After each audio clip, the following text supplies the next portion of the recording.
আসামের সারাদিনের সংক্ষিপ্ত পূর্ণাঙ্গ খবর ১৬ এপ্রিল ২০২৬। আজকের দিনে আসাম জুড়ে রাজনৈতিক উত্তেজনা, আবহাওয়ার প্রভাব, শিক্ষা সংক্রান্ত আপডেট এবং উৎসবের আবহ সব মিলিয়ে একটি গুরুত্বপূর্ণ পরিস্থিতি দেখা যাচ্ছে। প্রথমেই রাজনীতি।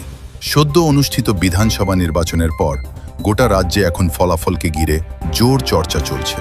প্রায় ৮৫%-এরও বেশি ভোটার উপস্থিতি রেকর্ড হয়েছে, যেখানে মহিলাদের অংশগ্রহণ উল্লেখযোগ্যভাবে বেশি। বিজেপির পক্ষ থেকে ডক্টর হিমন্ত বিশ্ব শর্মা এবং কংগ্রেসের পক্ষ থেকে গৌরব গগৈ, এই দুই প্রধান মুখকে কেন্দ্র করে রাজনৈতিক লড়াই এখন তুঙ্গে। আগামী ৪ মে ফলাফল ঘোষণা হওয়ার কথা, তাই প্রতিটি জেলা ও শহরে এখন আলোচনা, বিশ্লেষণ এবং জল্পনা কল্পনা অব্যাহত রয়েছে। শিক্ষাক্ষেত্রেও গুরুত্বপূর্ণ আপডেট রয়েছে।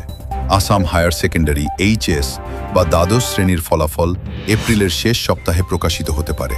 ছাত্রছাত্রীদের মধ্যে উত্তেজনা ও উদ্বেগ দুই দেখা যাচ্ছে।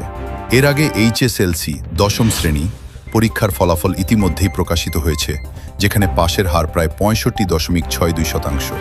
বিভিন্ন জেলায় এই ফলাফল নিয়ে মিশ্র প্রতিক্রিয়া দেখা গেছে। গ্রামীণ অঞ্চলে সন্তোষজনক হলেও শহরাঞ্চলে প্রতিযোগিতা আরও তীব্র হয়েছে। আবহাওয়ার দিক থেকেও আজকের দিনটি বেশ প্রভাব ফেলেছে। আসামের বেশিরভাগ জেলায় মেঘলা আকাশ ও অনিয়মিত বৃষ্টি দেখা গেছে।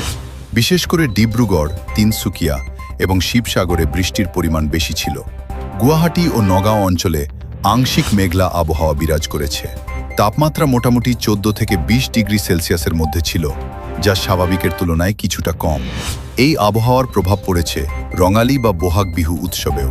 ডিব্রুগড়, জোরহাট ও শিবসাগর সহ আপার আসামের বিভিন্ন জেলায় এবারের বিহুর উৎসবের আমেজ কিছুটা কম লক্ষ্য করা গেছে। এর পেছনে মূল কারণ হিসেবে অনিয়মিত বৃষ্টি এবং সাম্প্রতিক নির্বাচনী ক্লান্তিকে দায়ী করা হচ্ছে। উন্নয়নমূলক ক্ষেত্রেও আলোচনা চলছে। ব্রহ্মপুত্র নদীর উপর নির্মিত গুরুত্বপূর্ণ সেতু যেমন বগিবিল ব্রিজ আসাম ও অরুণাচল প্রদেশের মধ্যে যোগাযোগ ব্যবস্থাকে আরও শক্তিশালী করেছে। এর ফলে ব্যবসা বাণিজ্য ও যাতায়াতে ইতিবাচক পরিবর্তন এসেছে বলে মনে করা হচ্ছে।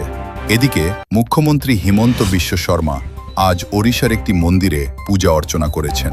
যদিও এটি একটি ব্যক্তিগত ধর্মীয় সফর, তবুও রাজনৈতিক মহলে এ নিয়ে আলোচনা চলছে।